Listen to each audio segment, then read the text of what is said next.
still remembers 50 years back this stolen idol was found, and they have taken it to archaeological museum in Bangalore that can be seen here. Hello, welcome to my channel. I am Girija Raikwa, your host. Today I am in Doddagaddavali, one of the unique Hoysala temples in Karnataka. Hassan Belur ರಸ್ತೆಯಲ್ಲಿ 16 kilometre ಕ್ರಮಿಸಿ ಈ board ಕಂಡ ಕಡೆ ಕಲ್ಕೆರೆ ಅನ್ನೋ ಊರಿನ ಹತ್ರ ಎಡಕ್ಕೆ ಹೊರಳಿ 3 kilometre ಹೋದರೆ ಸಿಗೋ ಹಳ್ಳಿ ದೊಡ್ಡಗದ್ದವಳ್ಳಿ. ಹೊಯ್ಸಳರ ವಿಷ್ಣುವರ್ಧನನ ಕಾಲದಲ್ಲಿ ಕಟ್ಟಿದ ದೊಡ್ಡಗದ್ದವಳ್ಳಿಯ ಲಕ್ಷ್ಮೀ ದೇವಾಲಯ ನಾನಾ ಕಾರಣಗಳಿಗೆ ತುಂಬ ಮುಖ್ಯವಾದ ಮತ್ತು ವಿಶಿಷ್ಟವಾದ ದೇವಾಲಯ. ಶಾಸನಗಳ ಪ್ರಕಾರ 12ನೇ ಶತಮಾನದಲ್ಲಿ ಕೊಲ್ಲಾಪುರದ ಕುಲ್ಲಣ್ಣ ರಾವುತ ಎಂಬ ವಜ್ರದ ವ್ಯಾಪಾರಿ ತನ್ನ ಹೆಂಡತಿ ಸಹಜಾದೇವಿ ಜೊತೆ ತನ್ನ ಆರಾಧ್ಯ ದೈವವಾದ ಲಕ್ಷ್ಮಿಗಾಗಿ ಕಟ್ಟಿಸಿದ ದೇವಾಲಯ ಈ ದೊಡ್ಡಗದ್ದವಳ್ಳಿಯ ಲಕ್ಷ್ಮೀ ದೇವಾಲಯ ಅಂತ ಗೊತ್ತಾಗತ್ತೆ. ಇಲ್ಲಿ ಒಟ್ಟು 4 ದೇವಾಲಯಗಳಿದೆ. ಮುಂದಿನ ದಿನಗಳಲ್ಲಿ ಅದನ್ನು ಕಟ್ಟಿಸಿದ್ದಾರೆ ಅಂತ ಗೊತ್ತಾಗತ್ತೆ. ಕೊಲ್ಲಾಪುರದ ಲಕ್ಷ್ಮಿಯ ನೆನಪಿಗೆ ಇದನ್ನು ಕಟ್ಟಿಸಿದ್ರಿಂದ ಈ ಊರನ್ನ ದೊಡ್ಡಗದ್ದವಳ್ಳಿಯನ್ನು ಮೊದಲು ಅಭಿನವ ಕೊಲ್ಲಾಪುರ ಅಂತ ಕರೀತಾ ಇದ್ರಂತೆ.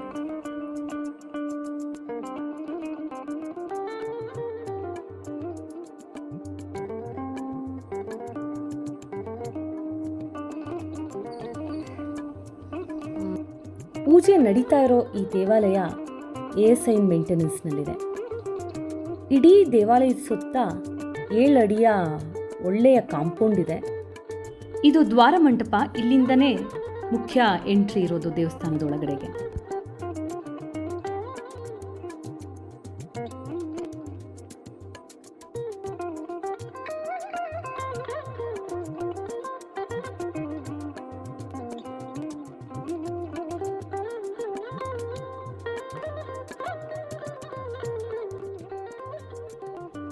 ದ್ವಾರ ಮಂಟಪದಲ್ಲಿ 16 ಕಂಬಗಳು, ಹೊಯ್ಸಳ ಶೈಲಿಯ 16 ಕಂಬಗಳಿವೆ. ಮತ್ತು ಸೀಲಿಂಗಲ್ಲಿ ಕೂಡ ತುಂಬ ಅದ್ಭುತವಾದ ಅಷ್ಟದಿಕ್ಪಾಲಕರ ಕೆತ್ತನೆಗಳಿವೆ.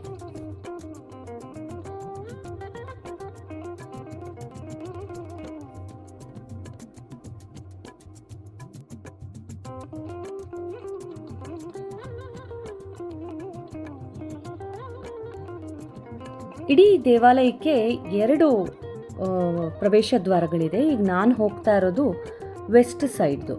ಈಸ್ಟ್ ಸೈಡು ಇದರ ಆಪೋಸಿಟ್ ಸೈಡ್ನಲ್ಲಿದೆ. ದೊಡ್ಡಗದ್ದವಳ್ಳಿಯ ದೇವಾಲಯದ ಪ್ಲ್ಯಾನ್ ಇದು. ಎಡಗಡೆ ನೋಡಿದ್ರೆ ನಾನು ಬಂದ ದ್ವಾರ ಮಂಟಪ ಕಾಣಿಸುತ್ತೆ. ಮತ್ತು ಇದು ನಮ್ಮ ಕರ್ನಾಟಕದಲ್ಲಿರೋ ಏಕೈಕ ಚತುಷ್ಕೂಟ ದೇವಾಲಯ. ಅಂದರೆ ಒಂದೇ ದೇವಾಲಯದಲ್ಲಿ 4 ಶಿಖರಗಳಿರೋ ಗರ್ಭಗೃಹಗಳಿದ್ದು ಅವುಗಳು ಒಂದಕ್ಕೊಂದು ನವರಂಗದಲ್ಲಿ ಕೂಡಿ ಇದ್ದರೆ ಅದನ್ನು ಚತುಷ್ಕೂಟ ಅಂತ ಕರೀತಾರೆ. ಹೊಯ್ಸಳರ ಶೈಲಿಯ ದೇವಸ್ಥಾನಗಳಲ್ಲಿ ಏಕಕೂಟ, ದ್ವಿಕೂಟ, ತ್ರಿಕೂಟ, ಚತುಷ್ಕೂಟ, ಪಂಚಕೂಟ ದೇವಾಲಯಗಳನ್ನ ನಾವು ನೋಡಬಹುದು. ಇವುಗಳೆಲ್ಲ ತುಂಬ ಕಾಮನ್ ಆಗಿದ್ದರೂ ಪಂಚಕೂಟ ಮತ್ತು ಚತುಷ್ಕೂಟ ತುಂಬ ಕಡಿಮೆ ಕಾಣೋಕ್ಕೆ ಸಿಗುತ್ತೆ. ಚತುಷ್ಕೂಟ ಅಂತೂ ಇದು ಒಂದೇ ಒಂದು ಇಡೀ ನಮ್ಮ ಕರ್ನಾಟಕದಲ್ಲಿ ಸಿಗುವಂಥದ್ದು. ಇಲ್ಲಿ 4 ದೇವಾಲಯಗಳಿದ್ದು, ಒಂದು ಕಾಳಿಗೆ, ಲಕ್ಷ್ಮಿಗೆ ಮತ್ತು ಹಿಂದೆ ವಿಷ್ಣುಗೆ, ಕೇಶವಂಗೆ ಮಾಡಲಾಗಿದ್ದು, ಇವತ್ತು ವಿಗ್ರಹ ಇಲ್ಲ, ಅದೊಂದಿದೆ, ಹಾಗೂ ಶಿವ. 4 ದೇವಾಲಯಗಳಿದ್ದು ಅವೆಲ್ಲವೂ ನವರಂಗದಲ್ಲಿ ಒಟ್ಟಿಗೆ ಸೇರುತ್ತವೆ. ಈ 4 ದೇವಾಲಯಗಳ ಜೊತೆಗೆ 4 ದಿಕ್ಕಿನಲ್ಲಿ, ಈ ದೇವಾಲಯದ 4 ದಿಕ್ಕಿನಲ್ಲಿ ಕಾರ್ನರ್ಸ್ಗಳಲ್ಲಿ ಒಂದೊಂದು ಗುಡಿಗಳ ಥರ ಮಾಡಿದ್ದಾರೆ. ಅದೂ ಸೇರಿ ಜೊತೆಗೆ ಇನ್ನೊಂದು ಭೈರವಂಗೆ ಅಂತ ಒಂದು ಬೇರೆದೇ ಆದ ದೇವಾಲಯ ಇದೆ ಇದೇ ಕಾಂಪೌಂಡ್ನಲ್ಲಿ. ಒಟ್ಟು ಇವೆಲ್ಲ ಸೇರಿ 9 ಶಿಖರಗಳಿವೆ ಇಡೀ ದೇವಾಲಯದಲ್ಲಿ. 9 ಶಿಖರಗಳಲ್ಲಿ 8 ಶಿಖರಗಳು ಕದಂಬ ನಾಗರ ಶೈಲಿನಲ್ಲಿದ್ದರೆ ಲಕ್ಷ್ಮೀದೇವಿಯ ಶಿಖರ ಮಾತ್ರ ದ್ರಾವಿಡ ಶೈಲಿಯಲ್ಲಿದೆ. ಅದರಲ್ಲೂ ದ್ವಿತಾಲ ಅಂದರೆ 2 ಸ್ಟೆಪ್ಗಳಲ್ಲಿರುವಂತಹ ದ್ರಾವಿಡ ಶೈಲಿನಲ್ಲಿದೆ. ಮತ್ತೊಂದು ವಿಶೇಷ ಅಂದರೆ ಇಲ್ಲಿರೋ 9 ಶಿಖರಗಳ ಮೇಲೆ ನಾಸಿಯಲ್ಲಿ ಹೊಯ್ಸಳರ ಲಾಂಛನವಾದ ಸಳ ಹುಲಿಯನ್ನು ಕೊಲ್ಲುವ ದೃಶ್ಯವನ್ನು ಕೆತ್ತಲಾಗಿದೆ. ಇದು ಅಷ್ಟೂ ಶಿಖರಗಳ ಮೇಲೆ ಕಾಣಸಿಗುವಂಥದ್ದು ಕರ್ನಾಟಕದಲ್ಲಿ ಬಹುಶಃ ಇದೊಂದೇ ದೇವಸ್ಥಾನದಲ್ಲಿ ಅಂತ ಕಾಣಿಸುತ್ತೆ. ದೊಡ್ಡಗದ್ದವಳ್ಳಿಯ ಈ ದೇವಾಲಯ ಬೇಲೂರಿನ ಕೇಶವ ದೇವಾಲಯಕ್ಕಿಂತ 4 ವರ್ಷ ಮೊದಲು ನಿರ್ಮಾಣ ಮಾಡಿರುವಂಥದ್ದು. ಬಹುಶಃ ಅಂಗಡಿ ಅದು ಹೊಯ್ಸಳರ ಮೊದಲ ರಾಜಧಾನಿಯಾಗಿತ್ತು. ಅಂಗಡಿಯ ನಂತರ ಅವರು ಕಟ್ಟಿರುವಂತಹ ಮೊದಲ ದೇವಾಲಯ ದೊಡ್ಡಗದ್ದವಳ್ಳಿಯ ಈ ದೇವಾಲಯನೇ ಇರಬೇಕು. ಹೊಯ್ಸಳರು ಕಟ್ಟಿಸಿದ ಅಂಗಡಿಯಲ್ಲಿರೋ ದೇವಾಲಯಗಳ ಬಗ್ಗೆ ಹೆಚ್ಚಿನ ಮಾಹಿತಿಗಾಗಿ ಮೇಲಿರೋ ಐ ಕಾರ್ಡನ್ನು ಕ್ಲಿಕ್ ಮಾಡಿ ನೋಡಬಹುದು. Apart from the main temple, there is one more temple right behind the main temple. What you see behind me is called as Kalabhairaveshwara temple. Inside the temple Garbhagriha, there is nothing, it is empty. I was speaking to a local. He was saying that he still remembers 50 years back this stolen idol was found and they have taken it to Archaeological Museum in Bangalore that can be seen even today. I will go some other day to see that Kalabhairaveshwara idol from Doddagaddavalli.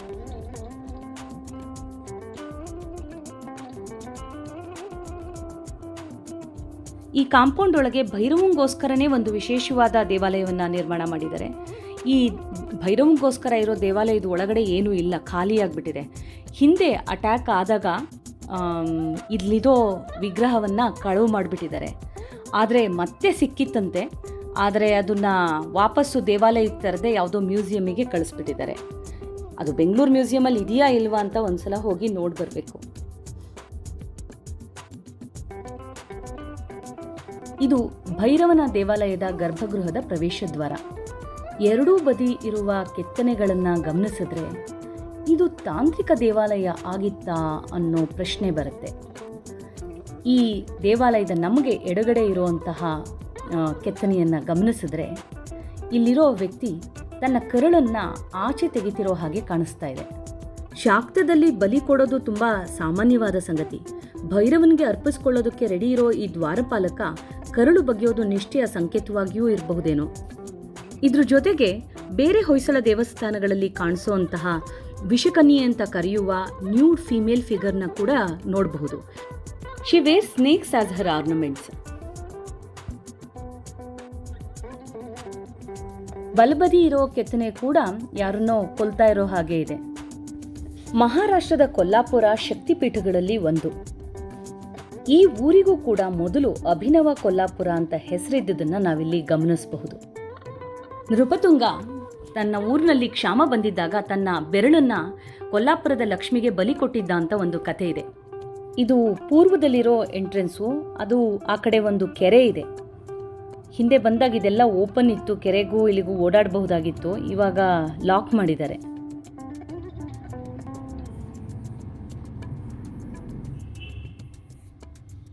ಸಾಮಾನ್ಯವಾಗಿ ವಿಷ್ಣು ದೇವಸ್ಥಾನನ ಊರೊಳಗೆ ಮಾಡಿದ್ರೆ ಶಿವಂದು ಊರ ಹೊರಗೆ ಮಾಡ್ತಾರೆ, ಕೆರೆ ಪಕ್ಕ.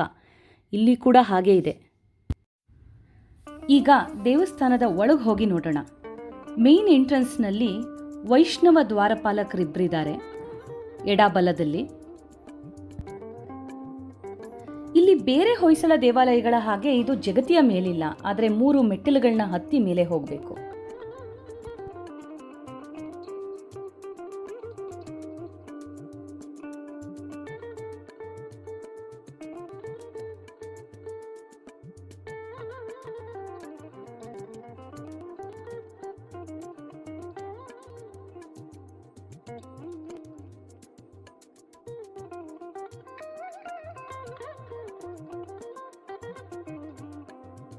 ದೇವಾಲಯದೊಳಗೆ ಪ್ರವೇಶಿಸಿ ಎಡಕ್ಕೆ ತಿರುಗಿದ್ರೆ ಸಿಗೋದೆ ಕಾಳಿಯ ದೇವಾಲಯ.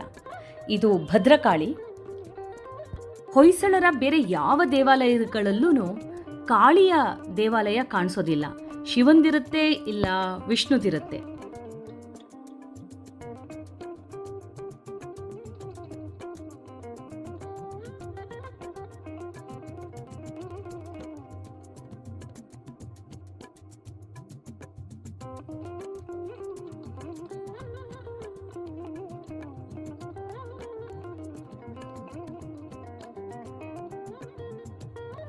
ಇದರ ಪ್ರವೇಶದ್ವಾರದ ತೋರಣದಲ್ಲಿ ಕೋರೆದಾಡೆಗಳಿರೋ ಮುಖಗಳು, ಒಂದು ದೊಡ್ಡದು ಮತ್ತು ಅದರ ಪಕ್ಕ ಆಲ್ಟರ್ನೇಟಿವ್ ಆಗಿ ಒಟ್ಟು 7 ಅಂತ ಮುಖಗಳಿದೆ. ಅದರ ಮಧ್ಯದಲ್ಲಿ ಬೇತಾಳದ ಚಿತ್ರ ಇದೆ.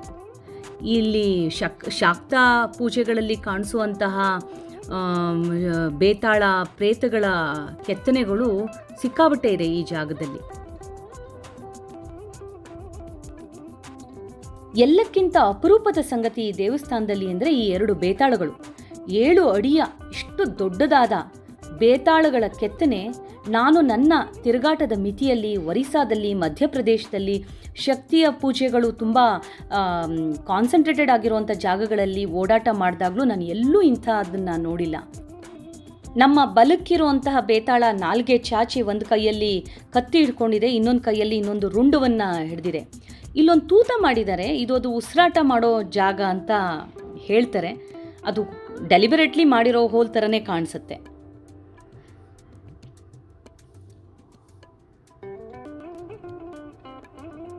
ಅದೇ ಥರ ಕಣ್ಣಿನ ಪಕ್ಕ, ಬಲ ಕಣ್ಣಿನ ಪಕ್ಕ ಕೂಡ ಇನ್ನೊಂದು ಹೋಲಿದೆ. ಇದಕ್ಕೇನೋ ಕಾರಣ ಇರಬಹುದು, ಅದ್ರ ಬಗ್ಗೆ ಹೆಚ್ಚು ಅಧ್ಯಯನ ಮಾಡಬೇಕು. ಈವನ್ ಆ ಸ್ಕೆಲಿಟನ್ ಕೂಡ ಎಷ್ಟು ಅದ್ಭುತವಾಗಿ ಕೆತ್ತನೆ ಮಾಡಿದ್ದಾರೆ. ಅದ್ರ ಕೈಯಲ್ಲಿ ಹಿಡಿದಿರೋ ಇನ್ನೊಂದು ತಲೆ ಭಾಗನ ಕೂಡ, ಅದರಲ್ಲಿರೋ ಡೀಟೇಲ್ಸ್ ಕೂಡ ಅಷ್ಟೇ ಗಮನ ಇಟ್ಟು ಕೆತ್ತನೆಯನ್ನು ಮಾಡಿದ್ದಾರೆ. ಇದು ನಮ್ಮ ಎಡಕ್ಕಿರುವಂತಹ ಬೇತಾಳ. ಇದ್ರ ಮುಖ ಅದಕ್ಕಿಂತ ಸ್ವಲ್ಪ ಬೇರೆ ಥರ ಇದೆ. ಇದು ಕೂಡ ಸ್ಕೆಲಿಟನ್ ಸ್ಟ್ರಕ್ಚರೇ, ಆದರೆ ಇದ್ರ 2 ಕೈ ಮುರಿದು ಹೋಗ್ಬಿಟ್ಟಿದೆ. ಅದ್ರ ಕಾಲು ಹತ್ರ ನೋಡಬಹುದು, ಅದ್ರ ಪರಿವಾರದ ಪ್ರೇತಗಳೆಲ್ಲ ಕಾಣಿಸುತ್ತೆ. ಇದನ್ನು ನೋಡಿದ್ರೆ ಗೊತ್ತಾಗುತ್ತೆ ಆ ಪೊರ್ಕೆ ಎಲ್ಲ ಅಚ್ಚುಕಟ್ಟಾಗಿ ಇದನ್ನು ಮೇಂಟೈನ್ ಮಾಡ್ತಾ ಇಲ್ಲ, ತುಂಬ ಕೆಟ್ಟ ಸ್ಥಿತಿನಲ್ಲಿ ನೋಡ್ಕೋತಾ ಇದ್ದಾರೆ. ಏಸೈ ಕೆಳಗಡೆ ಇದ್ದೂ ಕೂಡ ಪೂಜೆ ನಡೀತಿರೋ ದೇವಸ್ಥಾನವಾಗಿಯೂ ಕೂಡ ತುಂಬ ಗಲೀಜಾಗಿದೆ. ಈ ಗರ್ಭಗೃಹದ ಒಳಗೂ ಕೂಡ ಅಷ್ಟು ನೀಟಾಗಿಲ್ಲ. ಈ ಭದ್ರಕಾಳಿಗೆ 8 ಕೈಗಳು. ದೇವಿಯ ಬಲಗೈಗಳಲ್ಲಿ ತ್ರಿಶೂಲ, ಕತ್ತಿ, ಬಾಣ ಮತ್ತು ಕೊಡಲಿ ಇದ್ದರೆ ಎಡಗೈಗಳಲ್ಲಿ ಪಾಶ, ಬಿಲ್ಲು, ಡಮರು ಮತ್ತು ಪಾನಪಾತ್ರೆಯನ್ನು ನೋಡಬಹುದು. ಕೆಳಗಡೆ ಪೀಠದಲ್ಲಿ ಪಾನಪಾತ್ರೆಯಲ್ಲಿ ಮುಂದೆ ಕೂತಿರುವಂತಹ ಒಂದು ಪ್ರೇತ ಇದೆ. ಅವಳು ಕಾಲು ಕೆಳಗೆ ಒಬ್ಬ ರಾಕ್ಷಸನ್ನ ತುಳಿತಾ ಇದ್ದಾಳೆ. ಮತ್ತು ಹತ್ತಿರದಿಂದ ಗಮನಿಸಿದ್ರೆ ಅವನನ್ನು ತುಳಿತಾ ಇದ್ದರೂ ಆತನ ಮುಖದಲ್ಲಿ ಎಂಥ ಪ್ರಶಾಂತವಾದಂತಹ ಭಾವ ಇದೆ. ಅದನ್ನು ಭಾರಿ ಚೆನ್ನಾಗಿ ತೋರಿಸಿದ್ದಾರೆ ಇಲ್ಲಿ. ದೇವಿಯ ಮುಂದೆ ನವರಂಗ ಇದ್ದು ಅದರ ಮೇಲೆ ಸೀಲಿಂಗಲ್ಲಿ ತಾಂಡವೇಶ್ವರನ ಕೆತ್ತನೆ ಇದೆ.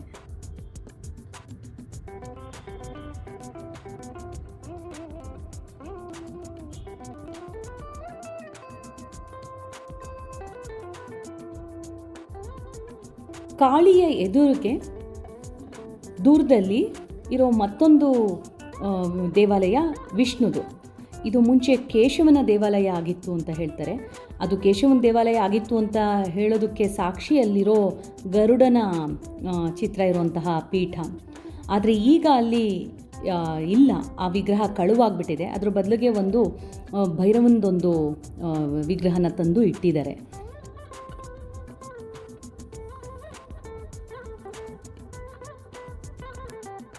ಕಾಳಿಯ ಬಲಬದಿಗೆ ಭೂತನಾಥ ಅಂತ ಕರೆಯೋ ಶಿವನ ಒಂದು ಶಿವಲಿಂಗ, ಅದ್ರ ಮುಂದೆ ನಂದಿ ಕೂಡ ಇದೆ. ಅದ್ರ ಮುಂದೆ ಇರೋ ಸೀಲಿಂಗಲ್ಲಿ ಲೋಟಸ್ನ ತಾವರೆಯ ಹೂವನ್ನು ಚಿತ್ರಿಸಿದ್ದಾರೆ. ಮತ್ತು ಶಿವನ ಮುಂದೆ ಇರೋದು, ಶಿವನ ಎದುರುಗಿರುವಂತಹ ದೇವಾಲಯ ಲಕ್ಷ್ಮೀ ದೇವಾಲಯ. ಇಲ್ಲಿಯ ಪ್ರಧಾನ ದೇವಿ ಲಕ್ಷ್ಮೀ ದೇವಾಲಯ. ಈ ದೇವಸ್ಥಾನಕ್ಕೆ ದೊಡ್ಡಗದ್ದವಳ್ಳಿಯ ಲಕ್ಷ್ಮೀ ದೇವಸ್ಥಾನ ಅಂತ ಹೆಸರು ಬಂದಿದ್ದು ಈ ದೇವಾಲಯದಿಂದನೇ. ಇದನ್ನೇ ಕುಲ್ಲಣ ರಾವತ ಕಟ್ಟಿಸಿದ್ದು. ಈ ದೇವಾಲಯಕ್ಕೆ ದ್ರಾವಿಡಿಯನ್ ಸ್ಟೈಲಿನ ಶಿಖರ ಇದೆ, ಉಳಿದಿದ್ದವ್ರುಗಳಿಗೆ ಕದಂಬನಾಗರ ಸ್ಟೈಲಲ್ಲಿದೆ. ಶಂಖ ಚಕ್ರ ಗದಾಹಸ್ತೆಯಾಗಿರೋ ಲಕ್ಷ್ಮಿ ನಿಂತಿದ್ದಾಳೆ ಇಲ್ಲಿ. ಸುತ್ತಮುತ್ತಲ ಹಳ್ಳಿಯವರು ಲಕ್ಷ್ಮಿಯ ಬಗ್ಗೆ ತುಂಬ ಪ್ರೀತಿ ಮತ್ತು ಭಕ್ತಿಯಿಂದ ನಡ್ಕೋತಾರೆ.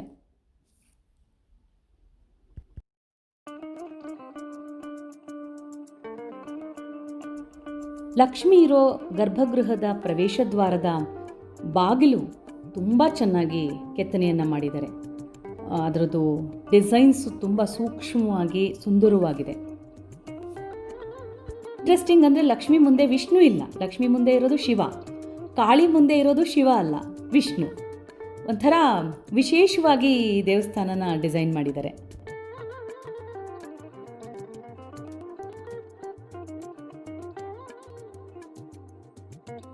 ಲಕ್ಷ್ಮಿಯ ಗರ್ಭಗೃಹದ ಬಾಗಿಲ ಮೇಲಿರೋ ನಟರಾಜ ಇದು. ಇದು ವಿಷ್ಣುವಿಗೆ ಸೇರಿದ ಗರ್ಭಗೃಹ. ನಾನು ಆಗಲೇ ಹೇಳಿದೆ, ಇಲ್ಲಿರೋ ದೇವರ ವಿಗ್ರಹ ಕಳುವಾಗಿ ಇವಾಗ ಅಲ್ಲಿ ಕಾಲಭೈರವಂದೊಂದು ವಿಗ್ರಹ ಇಟ್ಟಿದ್ದಾರೆ. ಅದು ಹಾಳಾಗಿದೆ. ಗರುಡ ನೋಡಿ ಗೊತ್ತಾಗುತ್ತೆ ಇಲ್ಲಿ ವಿಷ್ಣು ಇದ್ದಿದ್ದು ಅಂತ. ತುಂಬ ಕೆಟ್ಟದಾಗಿ ಇಟ್ಕೊಂಡಿದ್ದಾರೆ.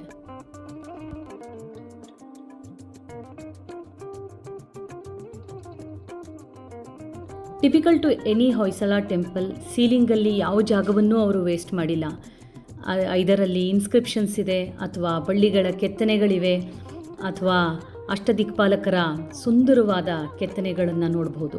9 ಒಳ್ಳೆಯ ಸೀಲಿಂಗ್ ಇದೆ ಅಲ್ಲಿ. ಅದರಲ್ಲಿ ಅಷ್ಟದಿಕ್ಪಾಲಕರ ಕೆತ್ತನೆಗಳು ಮತ್ತು ಒಂದು ಶಿವನ ತಾಂಡವೇಶ್ವರನ ಕೆತ್ತನೆ ಇದೆ. ಇನ್ನೊಂದೆರಡು ಸಣ್ಣ ಪುಟ್ಟದೆಲ್ಲ ಹಾಳಾಗ್ಬಿಟ್ಟಿದೆ. ಈವನ್ ಸೀಲಿಂಗ್ ಕೂಡ ಹಾಳಾಗಿದೆ.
ಇದು ಕಾಳಿಯ ದೇವಾಲಯದ ಹೊರಭಾಗದಲ್ಲಿರುವಂತಹ ಕಾಳಿಯ ಕೆತ್ತನೆ.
ಈ ವಿಡಿಯೋನ ಅಪ್ಲೋಡ್ ಮಾಡೋ 2 ದಿನದ ಮುಂಚೆ ಗೊತ್ತಾಗಿರೋ ಸಂಗತಿ ಅಂದರೆ, ಇಷ್ಟೊಂದು ಅಮೂಲ್ಯವಾದ, ವಿಶಿಷ್ಟವಾದ 906 ವರ್ಷಗಳಷ್ಟು ಹಳೆಯದಾದ ಕಾಳಿ ವಿಗ್ರಹವನ್ನು ಯಾರೋ ಒಡೆದಾಕ್ಬಿಟ್ಟಿದ್ದಾರೆ.